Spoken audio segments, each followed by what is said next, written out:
Сәлем қыздар, сіздермен бірге бота. Біз бүгін сіздермен түркі халықтарының тағамы болған маш кішірі немесе маштава тамағын жасауды үйренетін боламыз. Менің арнама тіркеліп кетуді және қоңыраушаны басуды ұмытпаңыздар. Бізге қажетті заттарымыз осылар. Ең бірінші маштан бастаймыз қыздар. Машты таза ыдысымызға салып, 2-3 қайтара жуып, үстінен таза суды құйып қайнатуға қоямыз. 5 минут шамасында қайнатып, суын төгіп тастаймыз. Себебі алғашында маштың ащы сап-сары суы шығады, оны төгіп тастау керек. Келесі кезекте етімізді тураймыз. Етімізді майда ұсақтап 4 бұрыш етіп турадым. Себебі өте тез пісетін тағам болғандықтан піспей қалуы мүмкін, сол үшін майдалап тураңыздар. Ал пиязды өзіңіздің қалауыңызға қарай турасаңыздар болады. Себебі қуырылғаннан кейін пияз мүлде көрінбей кетеді.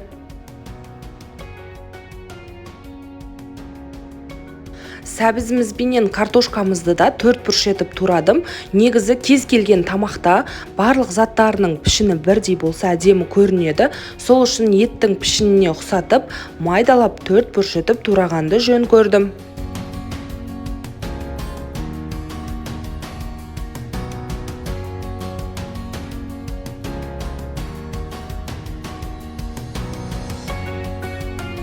Қажет заттарымызды дайындап алдық, қыздар. Мінекей маштың да ащы суы шықты, 5 минут шамасында қайнады. Енді бұл суды төгіп тастаймыз. Келесі кезекте отқа қазанымызды қойып, 150 грамм майымызды құямыз. Майымыз қызғаннан кейін үстіне етімізді салып, қуыруды бастаймыз.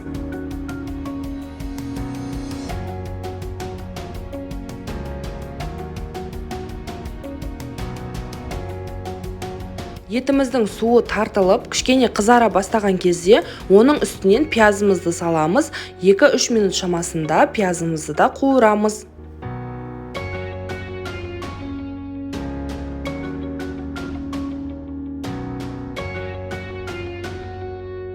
Қыздар, осы видеодағыдай етіп, заттарымызды бірінен кейін бірін кезекпен салып, арасын 3-4 минут шамасында етіп, қуырып аласыздар. Қуырылып жатқан кезде етке міндетті түрде тұз себуді ұмытпаңыздар. Себебі тұздалған ет тамаққа ерекше әдемі дәм береді, қыздар.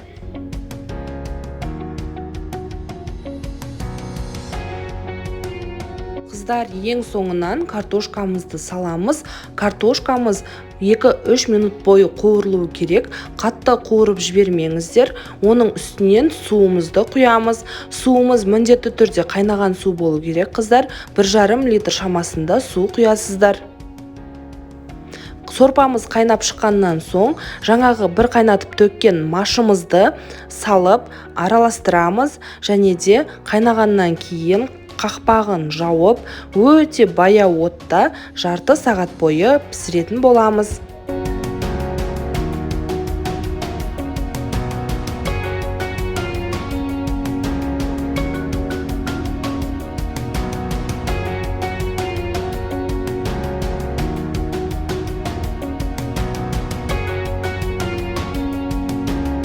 Жарты сағат бойы қайнағаннан кейін қазанымызды ашамыз. Машымыз жарылып, уже пісуге таяу болған кезде тұзын көріп, үстіне егер аз болса тағы да тұз себіңіздер. Оның үстінен 200 грамм шамасында жуылған, тазаланған күрішімізді саламыз. Күрішімізді де араластырып, қазанның астын өте баяу қылып қойып, күрішіміз піскенше шамамен 15 минут тағы да қайнатамыз.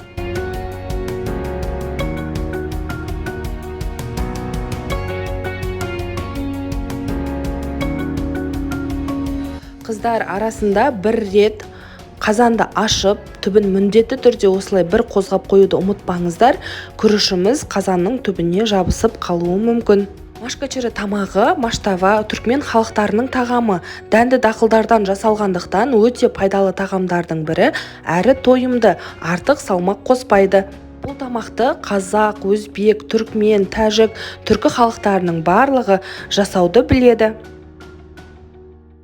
Біздің тамағымыз да дайын болды. Енді ыдысымызға салып, балапандарымызға, ата-апаларымызға барлығына ұнайды, барлығының көңілінен шығады. Міндетті түрде сіздер де жасап көріңіздер, өте дәмді болады. Ең бастысы қыз, жаз деп мүлдем маусым таңдамайды. Өте пайдалы тағам. Егер видео ұнаған болса, менің арнама тіркелуді, лайк басып, комментарий жазуды ұмытпаңыздар. Сіздермен бірге болған Бота.